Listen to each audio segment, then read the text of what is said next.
Assalamualaikum warahmatullahi wabarakatuh. Kami, mahasiswa dari Institut Agama Islam Negeri Parepare, Fakultas Ekonomi dan Bisnis Islam, Prodi Manajemen Keuangan Syariah, Kelompok 3. Maksud dan tujuan dalam pembuatan video ini yaitu untuk memenuhi tugas kelompok mata kuliah Sistem Informasi Manajemen. Dalam video ini, kelompok kami membahas tentang kerangka sistem informasi organisasi publik.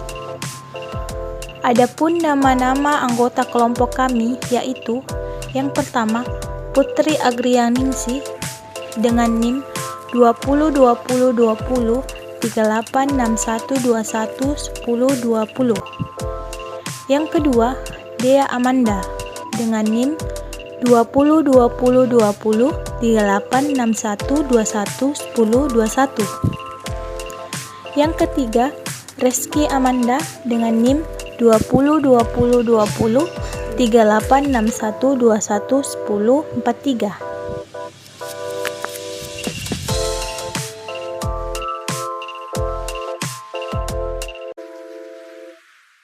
unsur pembentukan sistem informasi manajemen.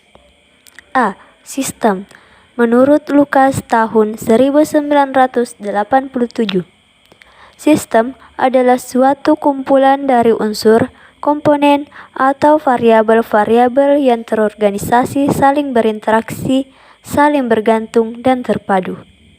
B. Data dan informasi. Data merujuk pada fakta-fakta, baik berupa angka, teks, dokumen, gambar, dan lain-lain.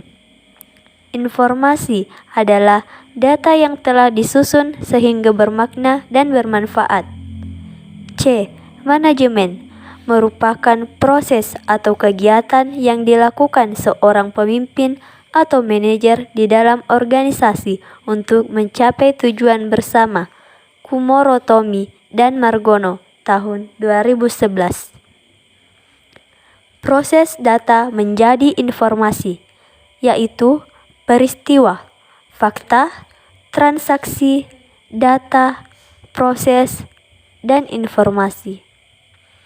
Tujuan umum sistem informasi manajemen. Yang pertama, menyediakan informasi yang dipergunakan di dalam perhitungan harga pokok jasa, produk, dan tujuan lain yang diinginkan manajemen.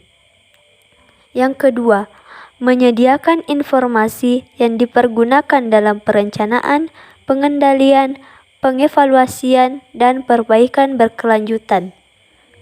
Yang ketiga, menyediakan informasi untuk pengambilan keputusan. Sistem informasi manajemen menurut Laudon tahun 2008 adalah suatu susunan komponen yang terintegrasi dan bekerja secara bersama-sama untuk mengumpulkan, memproses, menyimpan, dan menyebarkan informasi untuk mendukung pengambilan keputusan, koordinasi, kontrol, analisis, dan visualisasi dalam sebuah organisasi. Organisasi publik. Kata publik berasal dari bahasa Latin, yaitu of people atau yang berkenan dengan masyarakat.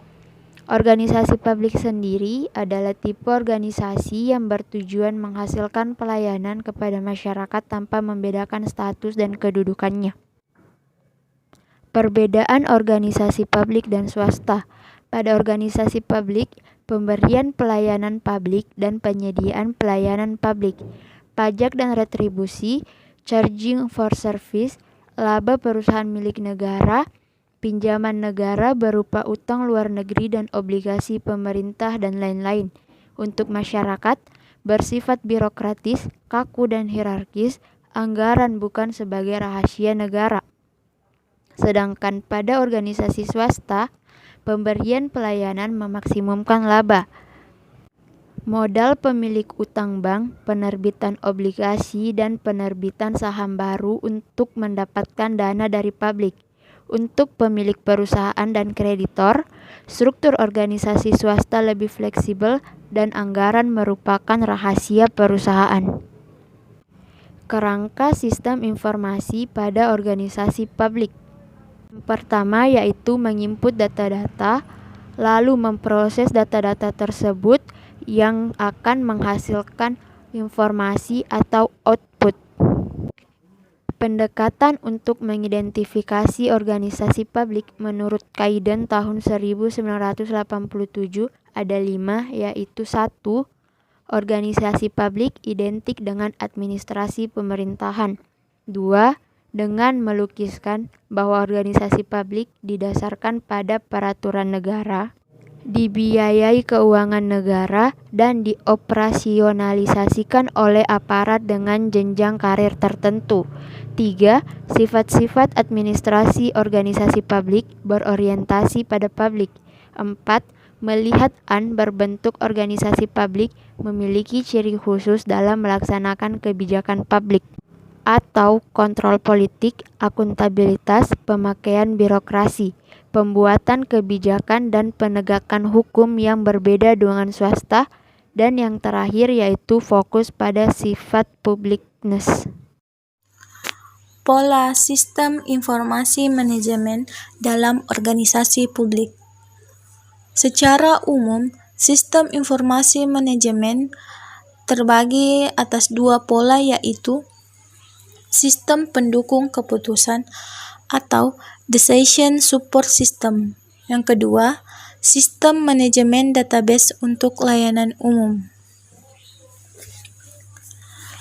Kebutuhan-kebutuhan akan perencanaan sistem komunikasi data, otoritas penggunaan data, arsitektur, perangkat keras dan perangkat lunak, maupun sumber daya manusia yang menunjang masing-masing pola ini dalam beberapa hal akan berlainan pula.